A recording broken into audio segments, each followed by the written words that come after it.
Get ready to hear the truth about America on a show that's not immune to the facts with your host, Dan Bongino. All right, welcome to the Dan Bongino Show. Producer Joe, how are you today?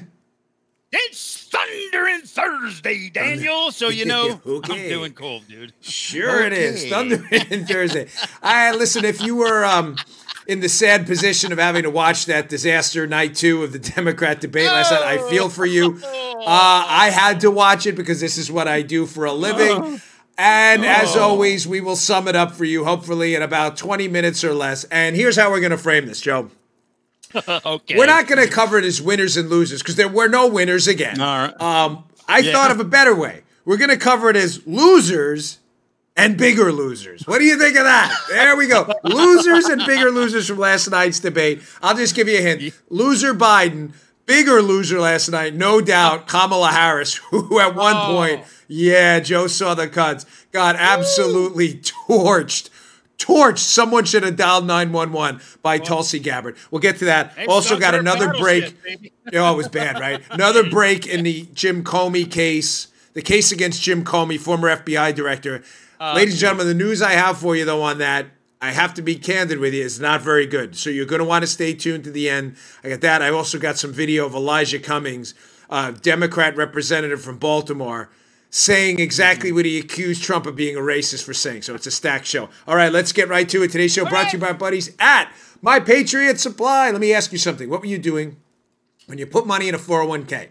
When you store jumper cables in your vehicle, or you purchase health insurance? Well, the answer is easy. You're preparing. You're preparing to ensure you have enough money for retirement, to have some backup source of power when your car battery dies, or to have assistance paying for a major, unexpected medical bill. Ladies and gentlemen, preparation just makes sense. I live in Florida in a hurricane zone. We are always prepared here.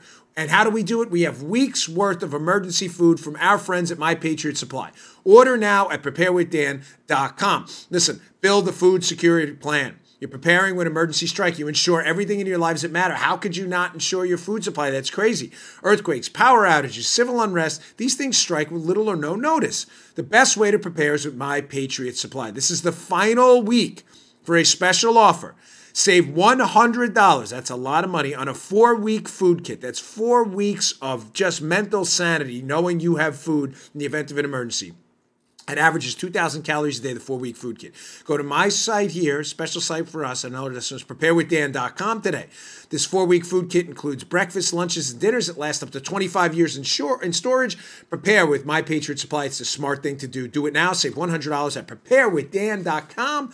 That's preparewithdan.com. All right, Joe, let's go. All right, nice. So let's start off with some video audio from last night.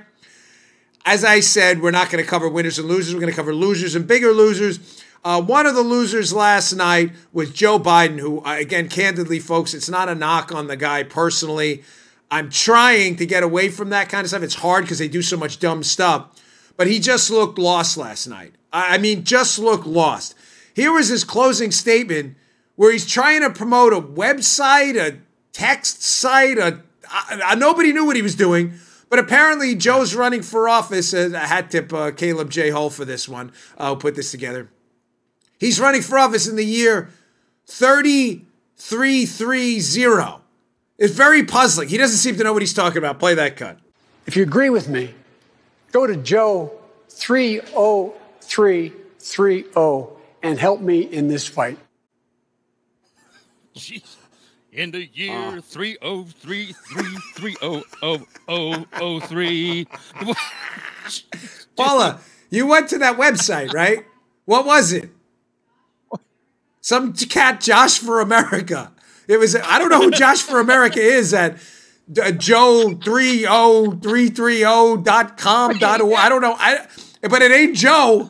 Now, what was he talking about? Honestly, I don't know. Paula figured it out. It's a text. Apparently, it's a text message. Joe. Now, ironically, this guy, Josh for America, is going to get a lot of PR out of this. Joe may eventually get some extra text out of it. But listen, folks, I'm just giving you the political perspective. And it's not a knock personally. I'm talking about strategy-wise.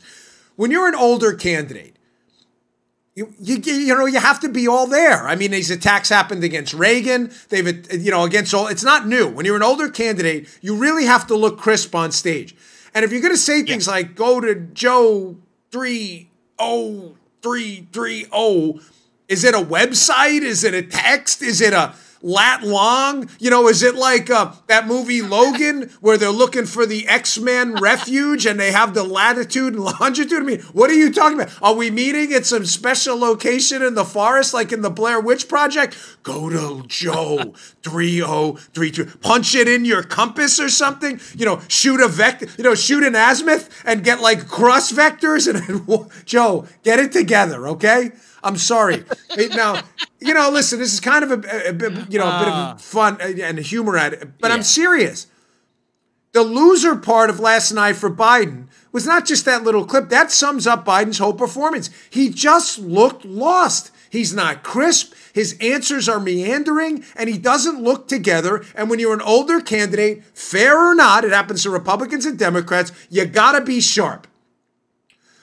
Donald Trump is an older guy. He's no spring chicken anymore. And whether you love him or hate him on the stage, the guy always had a snappy comeback. He just did. Okay, moving on.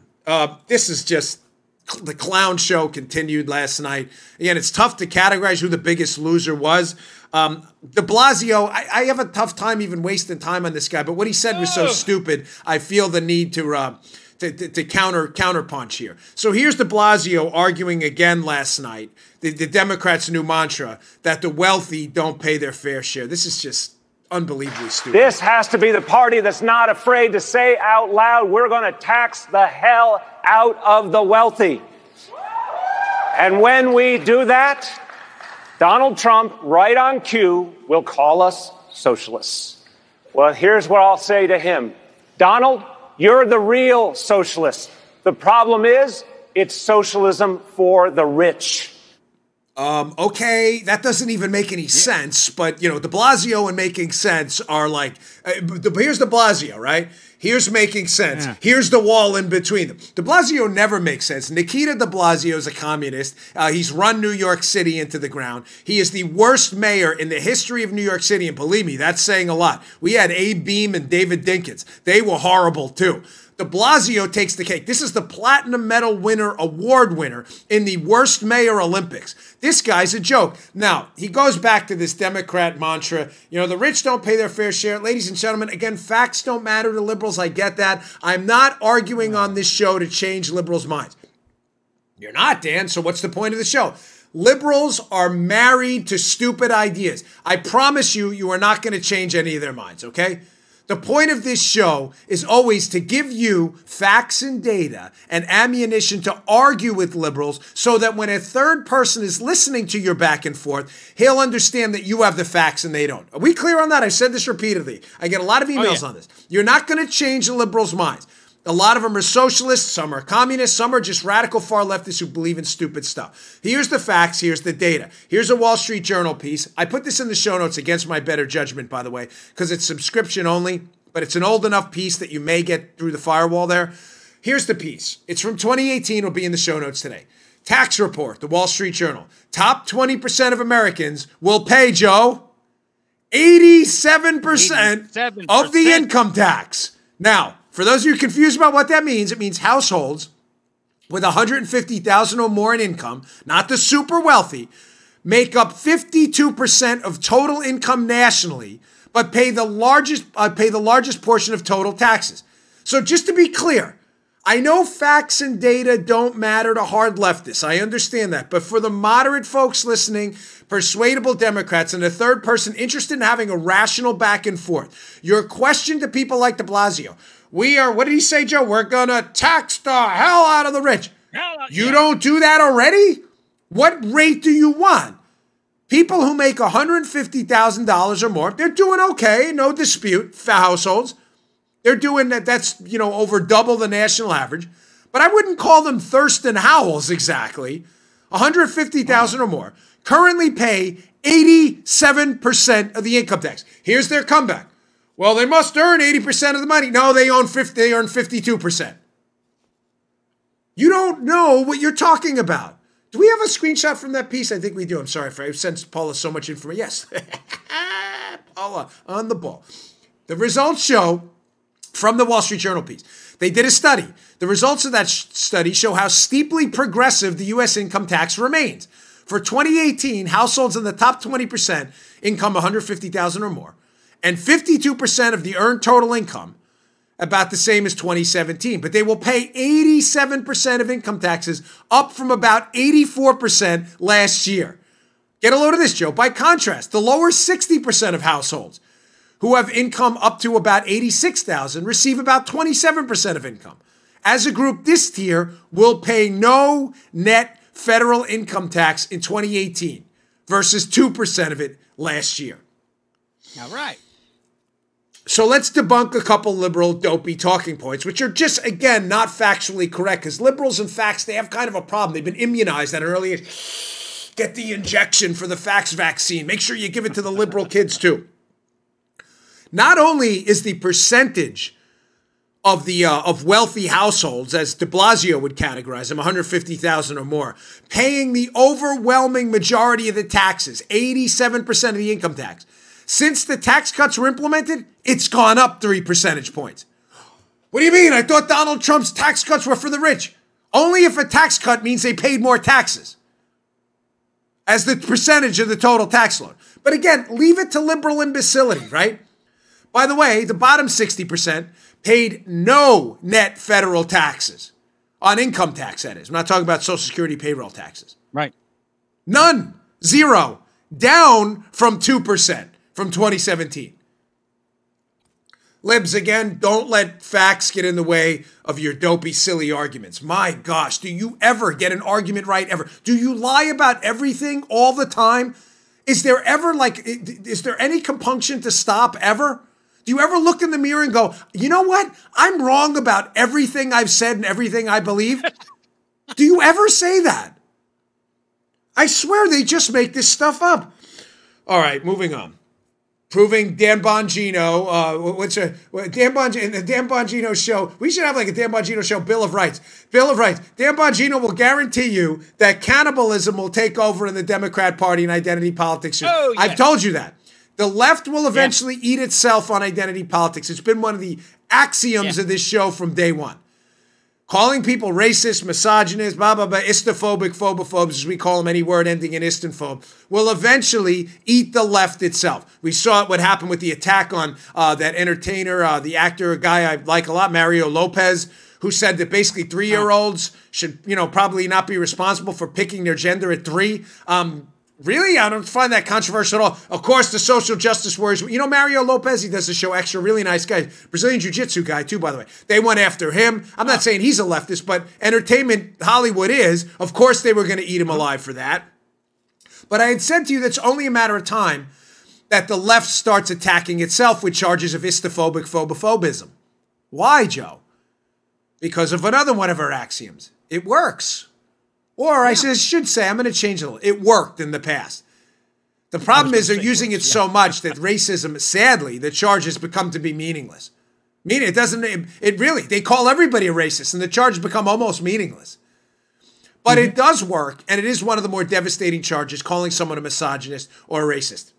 I've told you they're going to start hitting each other with this. Kamala Harris hit Joe Biden. Here's now Kirsten Gillibrand, failed senator from New York State, the biggest phony in the race, by the way, allegedly running for president. I don't know who else supports her, but her and her family. Here's Gillibrand crushing Joe Biden on women's rights, or trying to, and Biden fighting back and making her look absolutely silly. So she initially gets a leg up and then finds out quickly this exchange isn't going to go well for her. But again, this is evidence of the cannibalism on the left, eating themselves alive. What did you mean when you said when a woman works outside the home, it's resulting in, quote, the deterioration of family? That we are avoiding, these are quotes. It was the title of the op-ed. And that just causes concern for me because we know America's women are working. 4 out of 10 moms have to work. They are the primary or sole wage earners. They actually have to put food on the table. 8 out of 10 moms are working today. Most women have to work to provide for their kids. Many women want to be working to provide for their communities and to help people. Let the Vice President either you don't believe it today, or what did you mean when you said it then? In the very beginning, my deceased wife worked, but we had children. My present wife has worked all the way through raising our children. The fact of the matter is the situation is one that I don't know what's happened. I wrote the Violence Against Women Act. Lily Ledbetter. I was deeply involved in making sure the equal pay amendments. I was deeply involved in all these things. I came up with the It's On Us proposal to see to it that women were treated more decently on college campuses. You came to Syracuse University with me and said it was wonderful. I'm passionate about the concern making sure women are treated equally. I don't know what's happened except that you're now running for president. So I understand, Mr. Vice President, I respect you deeply. I respect you deeply. But those words are very specific.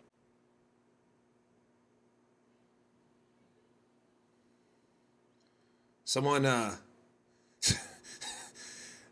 to dial 911 felony assault on stage? She thinks she's got gold here, Kirsten Gillibrand. You wrote this op-ed saying women shouldn't work or whatever. I don't know. I didn't read this stupid op-ed. I don't know what Joe Biden was saying, though. I don't even care. Not my point of view. She's like, I got him now. On what, Joe? Identity politics. Clearly hinting at the fact that Joe Biden doesn't like women, right? This is what they do. I told you it's a cannibalistic effort. Yeah. Biden, in one of the rare moments of the night where he showed any kind of energy or crispness at all, comes back and is like, hey, I wrote all these bills for women or whatever, and you were on the stage with me in Syracuse. She's like, oh, yeah, that didn't go well. Folks, you're going to see more of this. 2 rules. Identity politics worked for them in the past, so they think it'll work for them now. They're getting desperate. When you see desperation set in, it worked. When desperation sets in and they crave power, they will go back to rule number 1. Use what's worked in the past.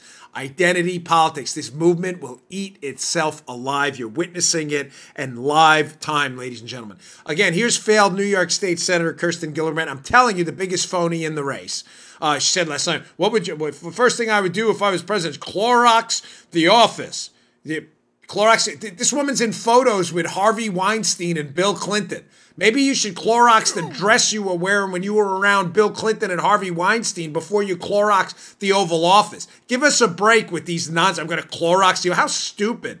So here's Gillibrand again, making an absurd claim about health care, that it's the GOP that has anything to do with canceling health care and the increasing prices. Now, she may be talking about rhinos and failed Republicans, but certainly not conservative health care principles. Here's Gillibrand again. Let's not forget what the Republicans are doing, because the truth is the Republicans and Trump, their whole goal is to take away your health care. Thank you. To make it harder for you to afford it, even if you have pre-existing conditions. Oh, gosh, folks, I'm not going to beat this horse to death because just our talking point's so ridiculous and absurd. But it is worth a couple minutes. I have a great piece up again in the show notes. Please subscribe to my email list. I will send you these articles every day. I ask you to do that because my show notes are not like the Drudge Report. It's not a news aggregator of the day. Some of it's news, some of it's not. But I go and basically go through whatever I can get, older articles, newer articles for stuff that may have been out a few years ago you're not going to find again. Here's one of them, in addition to that Wall Street Journal article I just pointed out. This is from Mises.org, the Mises Institute from 2017, but a good one. It's a very good article. Be up in the show notes today. Please, again, subscribe to my email list, and you can see it. The show notes are under the podcast. You can see them as you click on the podcast app on the website. How Government Regulations Made Healthcare So Expensive by Mike Holly, May 9, 2017. Fantastic article. Folks, why is healthcare expensive? I'm just going to sum it up for you in a couple quick talking points. All of them are due to big government Democrats and liberals and rhino Republicans, to be candid, that play along because they don't know any better. Here's a piece. Here's a snippet from the piece, from the Mises.org piece. Look at this chart, folks. I'll describe it for you for those listening on audio.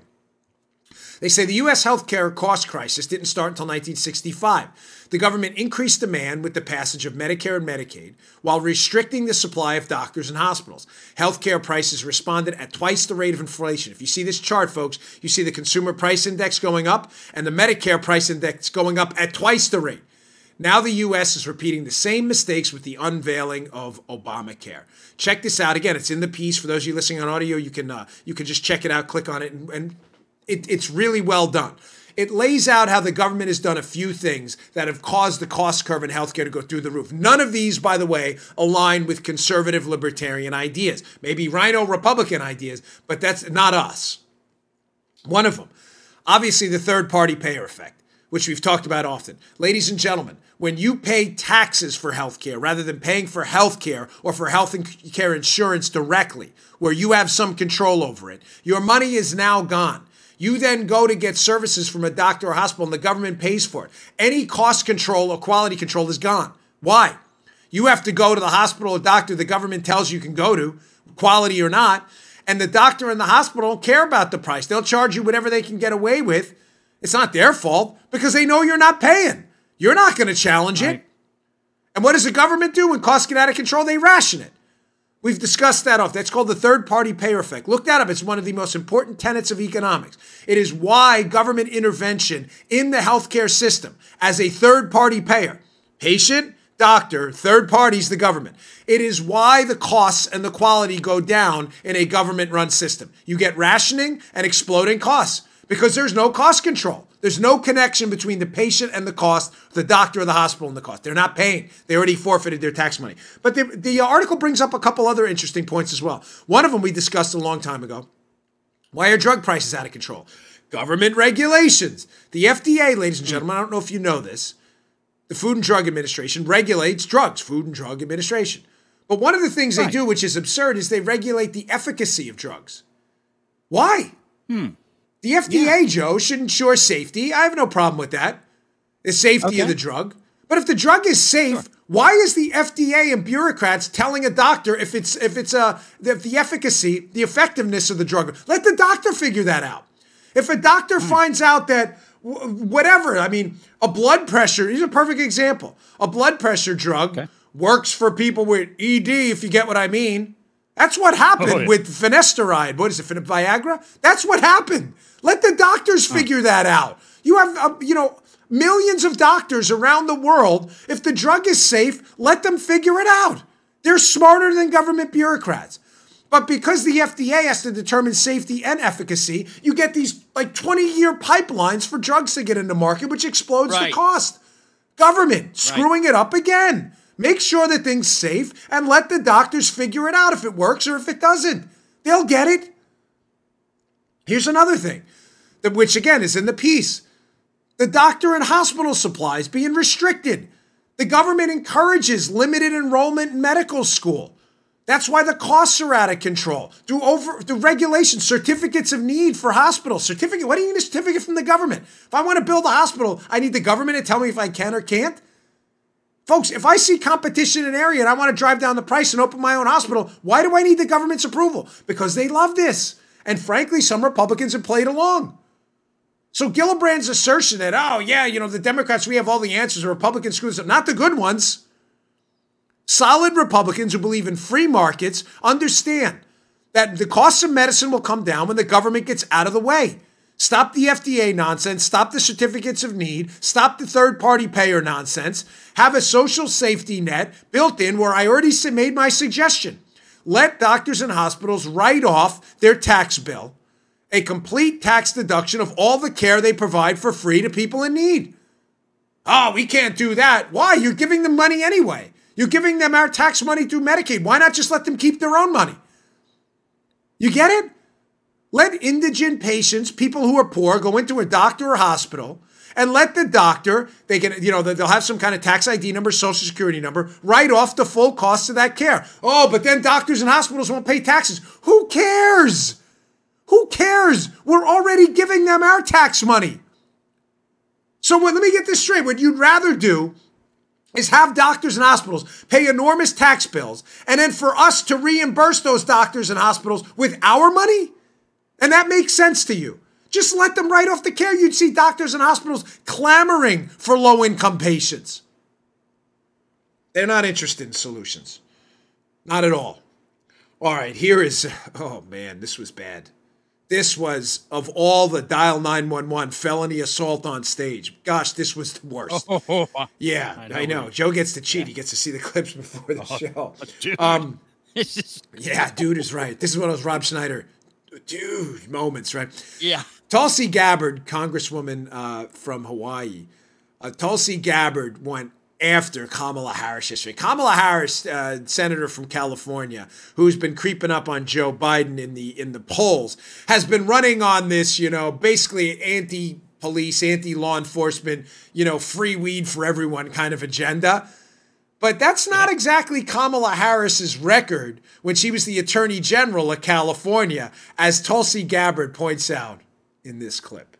Senator Harris says she's proud of her record as a prosecutor and that she'll be a prosecutor president, but I'm deeply concerned about this record.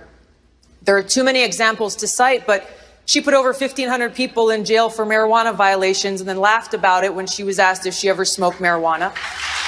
She blocked evidence. She blocked evidence that would have freed an innocent man from death row until the courts forced her to do so. She kept people in prison beyond their sentences to use them as cheap labor for the state of California. And she fought to keep cash bail system in place that impacts poor people in the worst kind of way.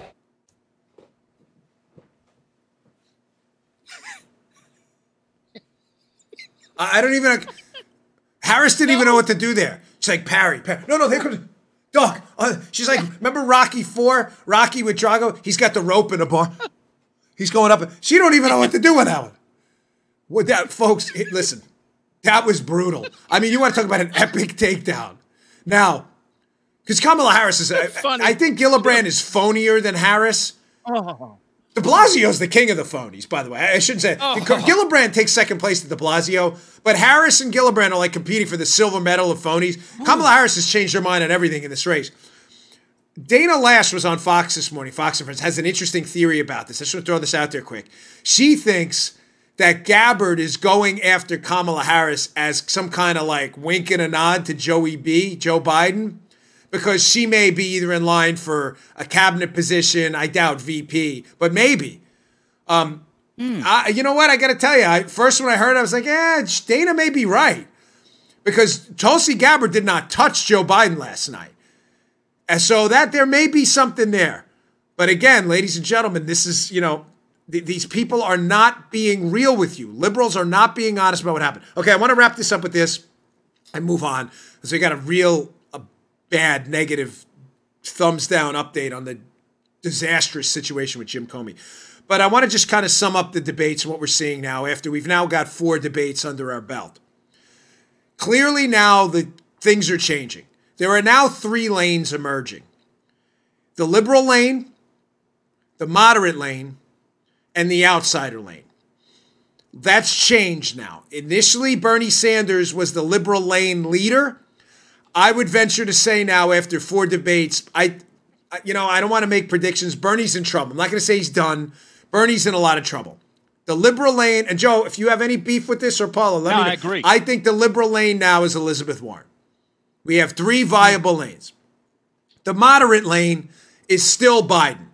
There are some folks trying to creep up on him. Delaney, Hickenlooper, Bennett. They're not touching him. Delaney did a decent job on night 1. He's nowhere near Biden where he is in the polls. So the moderate lane, Joe Biden's holding on despite, again now, 2 awful performances in the debate. The outsider lane has changed dramatically. The outsider lane was Beto after his Senate campaign. Then it went over to Buttigieg, South Bend mayor, when he jumped in. Buttigieg is still a factor, but I think Buttigieg's relatively milquetoast performance, I think that outsider lane is now Andrew Yang, the tech guy, Gabbard, and Buttigieg actually in 3rd. We'll see. We'll update these lanes as time goes on, but this is going to be fun to watch. I love them beating up on each other and exposing each other for their total, complete hypocrisy. All right, moving on. Hey, by the way, quick shout out to the Palm Beach Cards. Yeah. All right. Manager Dan. Nice hat. It is. It's a nice lid, right? Check that out, man. Yeah, I went out to a game last night, met some nice fans over in Port St. Lucie. The Palm Beach Cardinals were playing the Port St. Lucie Mets. So nothing like minor league baseball, folks. Can I just say for a moment, before I get a sponsor here, but Joe, I love baseball. I haven't been able to watch a game with my wife in a long time. I love baseball. It's just everything. And watching everybody at the game wasn't that crowded. It's a minor league game. It's Class A ball. But to have people when the anthem comes on, everybody up, hands across their hearts, hats off, silence in the stadium. You know, God bless you, man. There's nothing like good old Americana and baseball, man. It kind of like warmed my heart. I don't like to talk, which is shocking. I do a talk show. My wife knows this, so I'm not really a big small talker. I'm just not. If you ever meet me out in public, believe me, it is not personal. I'm just a very private guy. I'm always nice to people, and I love you to death. I'm just not comfortable, which may shock you. But if you've met me out in public, you probably know that. I'm just not comfortable with small talk. But I ran into a guy last night who was a trainer for Major League Baseball for 30 years. And gosh, he had so much stuff. I could have sat there and listened to this guy's stories all night. Everything from like Reggie Jackson to Dave Winfield to Jose Canseco. He's been around them all. It's just incredible. So just interesting. And thanks for having me out last night. All right. Today's show also brought to you by our buddies at Bravo Company. Bravo Company, MFG.com. Let me just tell you about that. Let me just tell you about these things, right? I have two of these, rifles and pistols. They are the finest rifles and pistols on the market. I'm talking about precision equipment. Precision equipment, rifles and pistols that do what you need them to do when it matters. God forbid you are in a situation where you need to defend the life of yourself or your loved ones. These are fine rifles and pistols that work. They are precise. They will not malfunction on you. I love these. I mean, they are beautifully, beautifully built. When I picked mine up at the local firearms dealer, the guy could not extol the virtues of BCM rifles enough, talking about how great they are. Now, they build their equipment, ladies and gentlemen, to a life-saving standard. Why is that important? There's nothing wrong with sporting arms company, but that's not sporting arms companies, but that's not Bravo Company manufacturing. If you're interested in sporting arms and hunting stuff, that's great. That's great. I mean, you can use them for that. But they build their rifles and pistols to a life-saving standard because they're not a sporting arms company. They assume every one of the rifles and pistols when they leave their factory in Heartland, Wisconsin, built by hand, by the way, precision equipment, that it will wind up in the hands of a civilian who, God forbid, needs to defend the lives of him or his loved ones, a police officer, or someone in our military. Ladies and gentlemen, I can't recommend these rifles and pistols enough. If you are in the market, you may see me wearing their shirts once in a while. This is not one of their shirts today. This is my Don't Feed the Hipsters Classic, which, by the way, is totally falling apart. It's because my elbows don't work. I can't actually reach this. Look. That's all they go. But this is the threads coming out of the top. But Bravo Company, and my wife hates that. She's like, why do you always do that? Bravo Company, MFG.com, Bravo Company, MFG.com. To learn more about them, go to their YouTube channel too, youtube.com/Bravo Company USA, let me say that again. YouTube.com/Bravo Company USA, YouTube.com/Bravo Company USA, and their website, BravoCompanyMFG.com. Again, ladies and gentlemen, I can't recommend these enough. These are high quality precision rifles and pistols. You're not going to find a better one out there. BravoCompanyMFG.com. I have so many shirts with like holes. I have so many, and you think I'd throw them out, but I like this one. So yeah. Don't feed. Yeah, you had that one for a while, man. The hipsters, a classic. This is a classic. I love this one. All right, moving on. You know, I was going to get to this yesterday, but it was such a stacked show that I had to move it off to today. Another liberal talking point debunked. It's a short and sweet story, but it's worth your time. Ladies and gentlemen, what have we heard from the far left? Well, you know, the economy's working, but it's not working for everyone. Wages are down, income is down, times are awful. Chicken little, sky's falling, of course, because that's all liberals do. Again, getting back to my point, that liberals ever look in the mirror and say, gosh, my entire life is a lie. Everything I say is untrue. There is no basis in fact to anything I put out there. They probably don't. Here is the latest effort to debunk liberal nonsense. Wall Street Journal piece about wages and income came out yesterday. The 99% get a bigger raise. New data shows faster growth. Faster. New data shows faster. Am I reading that right? Does that say slower, Joe? No, it says right? New data, thank you, shows much faster growth in wages and income. Okay.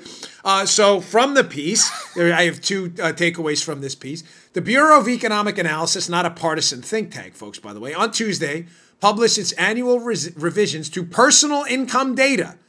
And the surprise was the huge jump, Joe, not collapse, huge jump in disposable income and employee compensation. Paula, that can't be true. Liberals told us wages and income have gone down. Did you make this up? Joe, are you messing with this stuff? This is clearly edited. Man. Liberals, who are liars, that's what they do, clearly told us that wages and income have stagnated. They're not going up. Okay, back to the piece. Clearly someone's lying in the Wall Street Journal here. I'm confused. Yeah, of course you're. Me too. I'm stunned. I'm astonished. I don't know what to say. I had to question everything this morning. The piece goes on.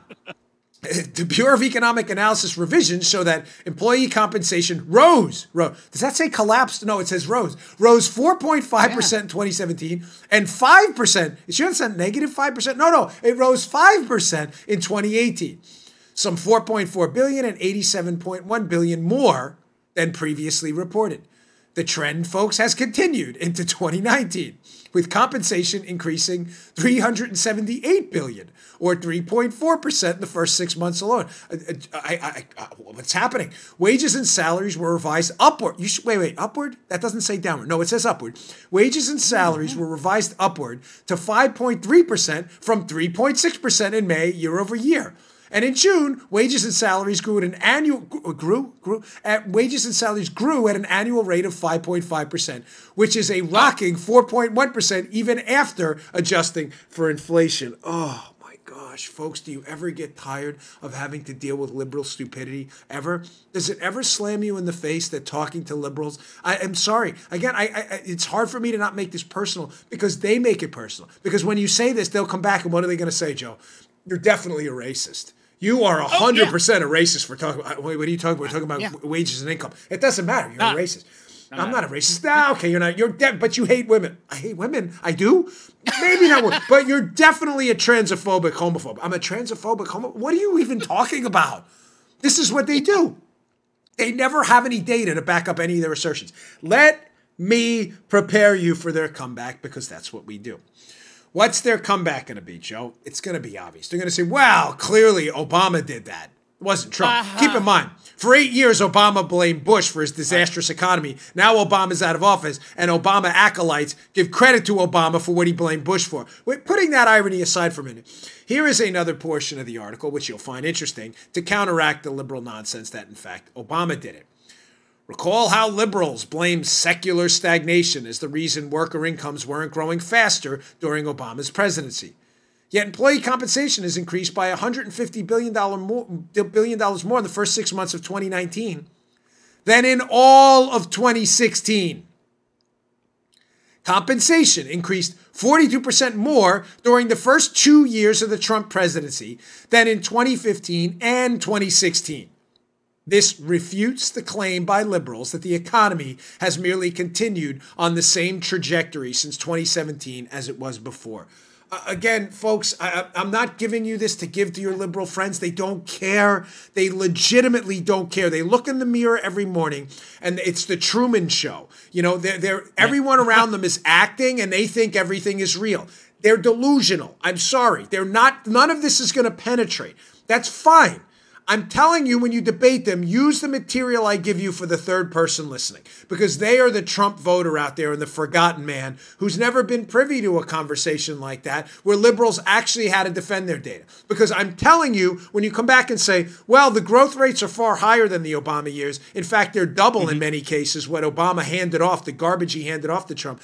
They're clearly going to say, and the third person is going to listen, you are definitely a racist. It doesn't matter. But it doesn't matter because you're prepared. All right. Folks, this is a very depressing story. You know what? One last sponsor because I want to rock and roll with this because this is really a hugely depressing story, which I'm going to get to. Some updates on Spygate, which are not going to make you happy. But I'm not here for happy, sad. We're here for facts and the information you need to move forward. Stay tuned. We're not going anywhere on this. All right, today's show finally brought to you by our buddies at GenuCell. Check that out. GenuCell with MDL technology. Look at that. Beautiful stuff. We love this stuff in my household. Oh, yeah. So does my mother-in-law. Well, by the way, we have a new email. Robin from Lubbock, Texas. The famous Robin. We have a different email. I know a lot of you love Robin from Lubbock, Texas, but we have Cheryl now from Fort Wayne, Indiana. Listen, do you wish your double chin would disappear? Newsflash, ladies and gentlemen. People look at your jawline. It tells your age. Your jawline, your neck. People can tell. Here is Cheryl from Fort Wayne, Indiana. We love you, Cheryl. This is an actual email. Wow. The very first time I tried it, I could immediately feel the tightening sensation. I've been using it for a week, and the results are very visible. My jawline looks so much younger. That's a nice one. Her and Robin going to have to, duke it out a little bit. Using MDL technology and Chamonix's proprietary base, Genucel's new jawline treatment specifically targets the delicate skin around the neck and the jaw for tight, healthy, younger-looking skin. Results are guaranteed, or 100% of your money back. Here it is. Order now at the classic Genucel for bags and puffiness under your eyes is free, gratis with your order. And to start seeing results in 12 hours or less, Genucel Immediate Effects is also free. No double chin, no turkey necks. Thank you, Joe. No sagging jawlines because no one needs to know your age. That was not a sound effect. That was the actual Joe turkey neck. Go to Genucel.com and enter Dan25 at checkout. That's Dan25 at checkout. Get you 2 free gifts and free express shipping. Go to Genucel.com. Genucel.com. That's Genucel.com. And be sure to enter Dan25 at checkout so you get those free gifts and free shipping. All right. Before we get to Comey, yes, I love this. I love this show. We don't have any executive. We are the executive. No one has to tell us what to say ever. We're it. Ever. This is it. So I love this. This is the future of television. Okay, quick aside. I know I don't like it, but I had a conversation with a good person at a prominent place, let's say, because I want to leave their identity out of it. But we were having this debate about the future. I'm telling you, folks, this is the future of television. I'm telling you, this is it. Less scripts, less teleprompter. There is no teleprompter anywhere in this studio. I promise you. Maybe in the new one, but there is not. Wow. Less scripts, more candor, more emotion. This is, I think this is the future of political TV. Call me crazy. Maybe I'm just me, but I think this is it. I'd love your feedback on that, by the way. I had this conversation. Someone doesn't believe me. I believe it. Okay. Thank you. Paula believes it too. We get more compliments about like my bizarre facial expressions and gesticulations on the show than anything. So going back and revisiting yesterday's story from Solomon first. Solomon had, John Solomon at the hell I'm talking about. It's in yesterday's show notes. Chris Wray's FBI. Basically, he's continuing to stonewall and cover for Jim Comey's Russia shenanigans. That was yesterday's story. What's going on? And I don't want to relitigate what I said, but it's important in light of the new information. Here it is. Christopher Steele, as we know, was the source of the dossier, the negative information on Trump that the FBI used to spy on Trump. Everybody got that point? Very simple, right? Mm-hmm. Mm-hmm. Before the FBI raised their right hands, Comey and others, and stamped verified on the warrant to spy on the Trump team, before they did that, of course, using the information from Steele, Christopher Steele met with a State Department official named Kathleen Kavalek. The fact that this happened before the FISA was sworn to, ladies and gentlemen, is critical. Because during that interview with Kathleen Kavalek, with Christopher Steele, Steele gives her information that does what? That severely damages his credibility. Why is that important? Because, ladies and gentlemen, just a week and a half after the interview with Kathleen Kavalek Steele had, the FBI raises their right hand and swears that they have no derogatory information about their source, Christopher Steele. Ladies and gentlemen, raise your right hand, sir, we have no derogatory information point, would be strongly refuted, Joe. This is not a trick question, right? If they actually were in possession of a file containing loads of derogatory information about Steele, not a trick, right? That would be bad. Thumbs down. Yes, thank you. I needed to add that for effect. Very bad. We have no derogatory information. Here's a file of derogatory information. Thank you. This is not good. NG. Okay? NG. What was in that file? I don't know, because Christopher Wray, as we see in the piece from yesterday, will not turn over the file. Apparently, there is a 5-page file that Kathleen Kavalek got turned over to the FBI, as we saw yesterday, a 5-page memo, downloaded from Steele from an internet storage site after their meeting, that they don't want to show us. I addressed yesterday the Alpha Bank, the movie script, Alpha Bank stuff, which I cover in my book, Exonerated. But folks, what's weird about this? Wray now, Christopher Wray, the FBI, there's been a disaster for accountability on this. Christopher Wray, according to Tom Fitton over at Judicial Watch, is asking for some time, folks, to release some of this information, including the page stroke text. He's asking for time. How much time does he want? Conveniently, Christopher Wray wants 2 years. Joe, now, there is an election coming up, right? I'm not crazy. Okay, thank you. Again, not a trick question. He's sitting there. You're good. Yes, thank you. What are they doing, folks? This is so obvious. Ray is assuming Donald Trump is going to lose. He knows that if a Democrat gets in, I don't think he's going to, but I'm obviously on the other side of that. But he thinks Trump's going to lose, going to be a Democrat in office. And of course, no Democrat's going to want to get to the bottom of the biggest Democrat FBI spying scandal in American history, and that this is all going to go away. Folks, what else is going on here? What else is in that Kavalek memo she sent to the FBI? I have it listed out here. Ladies and gentlemen, we have the fact that she probably, based on some of the strategic redactions, she probably checked the travel history of Michael Cohen, Donald Trump's lawyer. Ladies and gentlemen, why is that important? Again, not to relitigate past shows, but you need to understand what's going on, why they are protecting Jim Comey right now. Even people at DOJ. The central thesis of Christopher Steele's dossier used to spy on Trump is that it was coordinated by Trump's lawyer, Michael Cohen, who took a trip over to Prague to engage in a financial transaction where Cohen was basically paying for information the Russians had on Trump. Oh, yeah. Ladies and gentlemen, that story is completely false. There is not a shred, Michael Cohen's never been to Prague, of authenticity to it. What's the problem with the Kathleen Kavalek 5-page file they sent to the FBI before they swore to it? It appears by some strategic redactions that she was checking the travel histories of key players while they were engaged in this interview. One of the redactions, I am reasonably confident, is her checking Michael Cohen's travel history and indicating he'd never been to Prague. Folks, do you think that would qualify as derogatory information if the central thesis of your dossier is that Trump's lawyer went to Prague to coordinate with the Russians, and 10 days before you swear to that information, you have a file indicating Michael Cohen's never been to Prague? Joe, you think that may be a bad thing for them? Just a guess. Yeah, pretty bad, Dan. I know you had to think hard about that. Yes, it would be, to quote Joe, very bad. Very, very bad. Very, very bad. Now, even worse on the Cohen-Prague angle, Steele doesn't even remember his own information about Michael Cohen traveling to Prague. Why is that?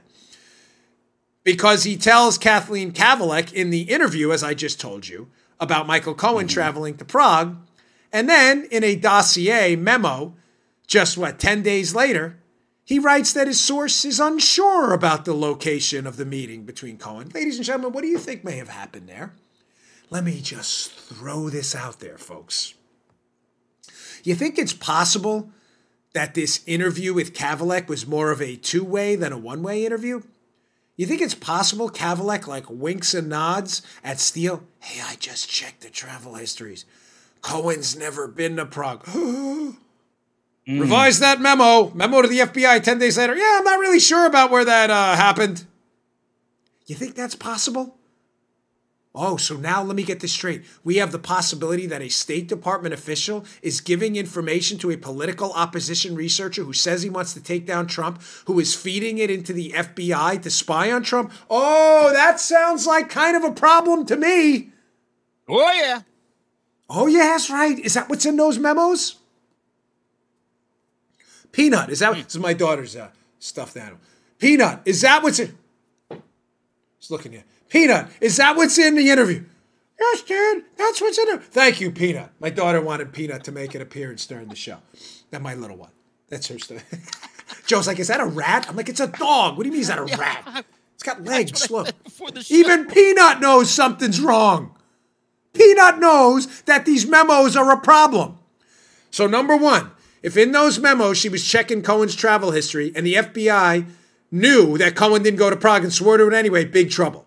If she was giving information to Cohen to revise his memos, or Steele, to revise his memo about Cohen, to then give to the FBI, we have an even bigger problem. Let me just open up a couple other things. We talked about Alpha Bank yesterday. How this is the movie script redo. Yeah. But second, another thing. In that memo, he talks about this whole thing being coordinated out of the Russian consulate in Miami, Steele, in the Kavalek memo that she sends to the FBI. There is no Russian consulate in Miami. That's in the memo. She notes that. Lastly, and most importantly, Kavalek's notes, and I will, if this 5-page file has anything more on this, I want to see it. Kavalek's notes, she indicates that Steele told her that his sources were Trebnikov and Surkov, two Russian inner circle Putin guys who are known disinformation intel people, ladies and gentlemen, that would conclusively show, if Steele was telling the truth, that the real Russian collusion scandal was between the State Department, the FBI, Hillary Clinton's team, the Obama administration, and key Russian intel people who fed the former U.S. government led under Obama information about their political opponent. Now you see why that file is big trouble? Ray, we need 2 more years. Yeah, okay, sure. All right, let me go to this next story. Again, because it feeds in. Update. Solomon, this is the bad news. It's in both of these stories are in the show notes today. Again, check them out. Jim Comey, ladies and gentlemen. Is the hammer about to drop on Jim Comey? Solomon's new piece. Jim Comey's next reckoning is imminent, this time for leaking John Solomon. Again, in the show notes today. Please check it out. Folks, the story's not good news. The headline is, I'm not going to say it's not misleading. I don't think John's messing with you, because there are some takeaways from it. Here's one of them. Let me just get right to it. Ladies and gentlemen, it doesn't look like Jim Comey is going to be prosecuted for what are apparent, obvious leaks of information here. Folks, this is a big deal. Here's from Solomon's piece. Inspector General Michael Horowitz's team referred Jim Comey for possible prosecution for leaking classified information. But this is puzzling, folks. DOJ prosecutors working for AG Barr reportedly have decided to decline prosecution, a decision likely to upset Comey's conservative critics. Prosecutors found the IG's findings compelling, but decided not to bring charges because they did not believe they had enough evidence of Comey's intent to violate the law, according to multiple sources. Ladies and gentlemen, here we go again. I have no good cover for that. I'm not trying to. Why they would decline prosecution again on what's an open and shut case. Comey clearly at some point transmitted information that at a minimum was sensitive, at a maximum may have been classified and clear at some level, prohibiting its distribution. Clearly gave that information to members of the media, or a member of the media. Clearly. Again, Comey appears to be getting a pass on this. Sound familiar? Same exact thing happening to Hillary Clinton. Ladies and gentlemen, justice in this country is dead. It's dead and buried. There is no justice system. There is an injustice system. We have a system where anyone on the Trump team is prosecuted for taxi medallions, lying to federal agents when federal agents said they didn't lie, George Papadopoulos for misremembering dates about when he met Mifsud. You're prosecuted to the fullest extent of the law. In the case of Papadopoulos, a Manafort, you're going to jail. But when you're on Team Hillary, like Jim Comey and Hillary herself and all of her acolytes in her sphere, nothing. Now, Solomon's piece, I encourage you to read. If you want to take some green shoots from it. Apparently, the Inspector General's report is going to be devastating when it comes out about Comey. Ladies and gentlemen, reputational damage to Comey is bad. I don't want to pretend. Comey cares about his reputation, and it's over. He's now been exposed for the complete, utter, total fraud liar he is. But folks, it's not enough. Until somebody is prosecuted and somebody sees those silver bracelets behind their back and potential jail time, this stuff is going to continue. I can't say to the DOJ folks enough. I don't worship golden calves here. This is an enormous mistake. There's either a system of justice or there isn't. And it appears now there are two completely different sets of standards. This was hugely, hugely disappointing. Baffling. All right, 2 quick updates. I don't want to leave you in an awful mood. 2 quick updates. I got a video. Don't go anywhere. If Elijah Cummings, this is just, don't miss this one. But just quickly from Fox News, the Democrats lose again, kind of some good news, on their fake Russian collusion story. Greg Ree, FoxNews.com, judge dismisses DNC hacking lawsuit against Trump team, says claims were, quote, entirely divorced from the facts. Folks, what happened? I didn't cover this yesterday because it's I know it's important, but it's really, it's just so dumb. And again, it shows to show you liberals look in the mirror every morning. They must know they're lying if they even read a newspaper. Here's what happened. In order to make a political case against Trump when the collusion case collapsed, remember, not a crime case, facts case. We're talking about liberals. They don't do that stuff. I'm talking about a political case. The DNC, for some bizarre reason, thought it would be a good idea to sue the Trump team for colluding with Russia over the DNC hack. So what happened? They go in front of a federal judge. Big mistake. Federal judge, by the way, appointed by Bill Clinton, the judge in this case, not a Republican. Not a Republican appointee, I should say. I don't know what his party affiliation is. The federal judge says, you're alleging in this lawsuit the Trump team colluded with the Russians on the DNC hack. It is entirely divorced from facts. The case is thrown out in another humiliating defeat for the Democrats. Ladies and gentlemen, they went in front of a judge with no evidence whatsoever. A Democrat-appointed judge, quote, entirely divorced from facts, showing you again, they don't live in a facts-based world. These are all political attacks against the Trump team. And I told you, as I argued with this guy in the gym 2 weeks ago, he's telling me, oh, now that Mueller blew it, it's all going to go away. No, it isn't.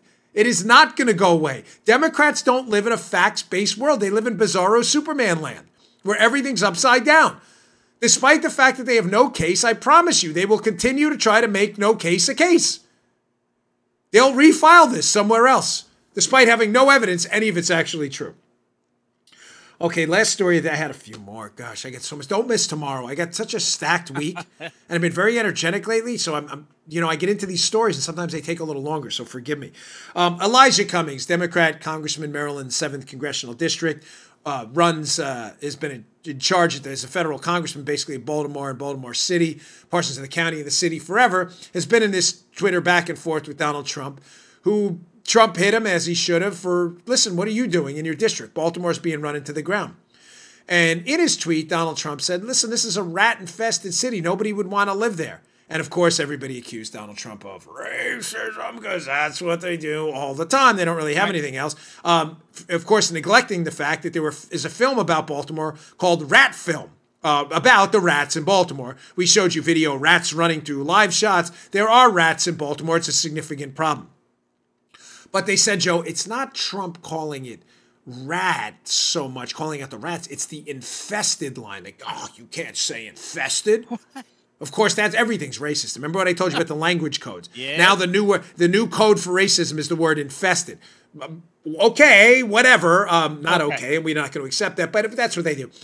Here is Elijah Cummings. Remember, Joe, infested is a racist word. Are we clear on this? Is everybody know what it says? Right. According to Elijah Cummings, the media butt kissers, and the Democrats, infested is a racist term.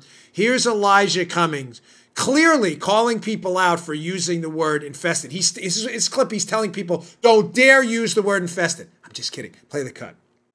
I left my community of Baltimore, a drug-infested area. Where a lot of the drugs that we're talking about today have already taken the lives of so many children. Yeah. Did he? Joe, did he just say infested? Yeah. I'm double. Paula, did he just say infested? He did. Okay, so this is not Meatloaf. 2 out of 3 ain't bad. This is 3 out of 3. I'm pretty sure Elijah Cummings just called his own district drug infested. Joe, it's racist. Is it not racist? It's got to be. It has to be racist. It's their own rules. It's not the damn Bongino rule. This is clearly racism. It's racism. 100% unadulterated racism. Calling a largely minority city drug infested. It's racist. Oh, man. Hey, Mom! Rules. The meatloaf! Yeah. Where is it? I don't know what she's doing back there. She's clearly calling someone drug infested while she's making the meatloaf. Yes. Folks, this is racist by their own definition. Of course, it's not racism. We're trying to get ourselves in the dopey liberal mindset. It's impossible. These people are lunatics. They live in a bizarro Superman universe where everything is upside down. Hey, I want to end it on this because this thing about Baltimore has been a thread the entire week. Dan Henninger of the Wall Street Journal nailed it. I mean, nailed it to the wall today in a piece he wrote for the Journal, The Trump-Cummings Brawl. I want to read to you. Here's how we're going to go out today.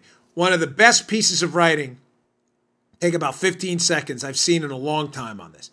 Here's Henninger on this and these faux charges of racism for calling out the Democrats for failing in Baltimore. Throw that up there. After 55 years of wheel spinning, it's all getting abstracted into, quote, racism. The gentry liberals who drove up housing prices for the poor and middle class walked past the human and physical debris like the 18th century Parisian aristocrats holding perfume handkerchiefs to their noses. In Queens, they sent Alexandria Ocasio-Cortez to Congress to keep them entertained on Instagram. Messrs. Cummings and Trump are footnotes in this unhappy saga. The important difference is that the Baltimore congressman no longer has much to add, but Trump is president. Mr. Trump brought up the subject of Baltimore. Now he should put it and these other cities on his campaign agenda. Let the left scream racism. Everybody else in America knows the reality is deeper than that. Amen, brother. Here are the liberals. This is our penalty flag, courtesy of Jose. Here, they walk past Baltimore. It's stinky. Parisian aristocrats. Oh, this stink. We'll fix it. We'll fix it. Good for Trump. And as I said to you in the beginning of the week, do not dare back away from this fight. Let the liberals with their stink handkerchiefs walk around covering their noses while we get in there and fix it. Go host a presser in there immediately. School choice, public safety, low taxes, regulations, and jobs. Let us fix it. Let them walk around with their stink rags over their faces. Aristocratic liberal snobs who don't give a damn about Baltimore. It's our fight. And thank God, and I'm not using his name in vain, thank God someone inspired Trump to tweet about it, whether it was strategic or not. Because now you guys are going to be forced to answer questions about what you did to one of America's formerly great cities. I'll see you all tomorrow. Hey, thanks for tuning in. Today's show was brought to you by my buddies at Brickhouse Nutrition. They make some of the finest nutrition supplements on the market. My personal favorite is Foundation. Now, you don't hear anything shaking in there. Why? Because the bottle is empty, because I use it. I love this product. Check it out. Foundation. It is a creatine ATP blend. Does three things. Look better, feel better, perform better. Go give it a shot. Go to brickhousenutrition.com/Dan. Try out this creatine ATP blend and take the mirror test. If you don't believe me, take the mirror test. Before you try Foundation, right? Go check it out. Give it about 7 days to work. Take a little mental snapshot of yourself in the mirror. Look at yourself after 7 days. You're going to love this product. Go check it out. brickhousenutrition.com/Dan. Check out Foundation today. Can't recommend it highly enough. Bottle's empty. Miles, the owner of the company, send me some more.